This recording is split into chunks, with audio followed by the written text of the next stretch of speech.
Hello traders, Gary Wagner here. It is 12 noon in Honolulu, 6 o'clock in New York on Tuesday, 30th day of April, 2024, and this is the evening report for gold and silver.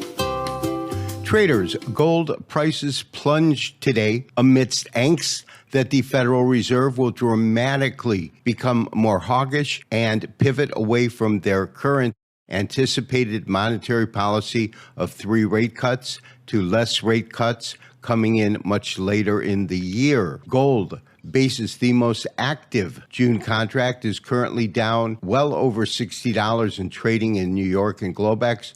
Currently, it has opened in Australia at $2,299.80. Silver declined by well over 3%, 3.64%. That's a loss of just over $1 per ounce in New York and Globex. It is trading lower in Australia at $26.55, which is an additional 10 cents marked to the decline of silver on a daily basis. While the vast majority of today's price decline in both gold and silver were related to what the Federal Reserve will reveal tomorrow when it concludes the FOMC meeting of the month, some of it had to do with dollar strength.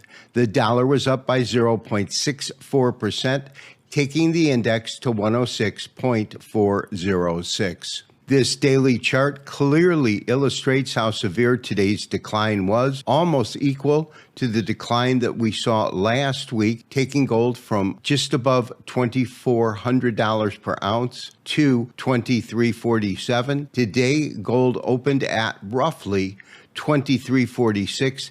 Down to these lows. You can see the small green line representing the open in Australia. We are still trading below $2,300 per ounce. That lines up with roughly the 38% retracement from the March lows coming in at $20.5860 up to the all-time record high. If we break below this, the next level of solid support doesn't come in till these series of tops here, and we'll show that on a shorter term chart in a second at 2207. We are looking at a 4-hour standard candlestick chart with an automated Elliott wave count. The blue is a longer term wave count looking at wave 1, 2, 3, 4, 5, then going back to 2, 3, 4, 5, and terminating at these all-time record highs.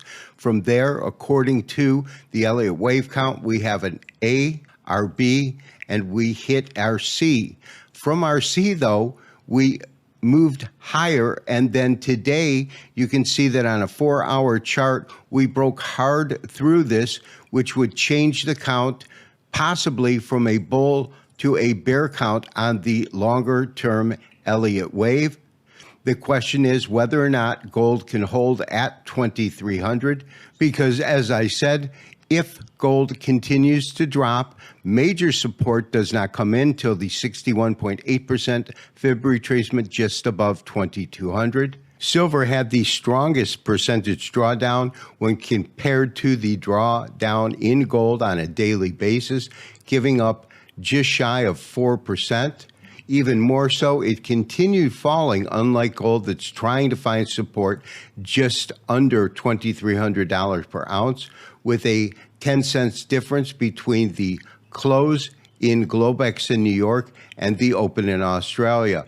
On a technical basis, I would look for the closing price on this candlestick here that comes in just below the 50% retracement at 26.18 as the first point we would look for support should silver continue to fall, with major support coming in at around 25.45. Dollar strength certainly played a role today. We can see that it broke out from this recent series of low prices that came in just at around 105. Today's action was remarkable in that the dollar opened at its low, closed at its high, which is very near the recent top that came in Tuesday, April 16th. If the dollar continues to gain strength, it could challenge the record high that occurred last year when the dollar traded as high as 107.355. Based on the possibility that the Federal Reserve will have a much more hawkish tone tomorrow and dollar strength that has been constant on a long-term basis throughout the year, we are sidelined awaiting to hear what the chairman says tomorrow during the press conference, as well as the review of the FOMC statement and its wording. This has been Gary Wagner wishing you, as always, good trading. We will talk to you tomorrow for the next daily update and review. Bye-bye.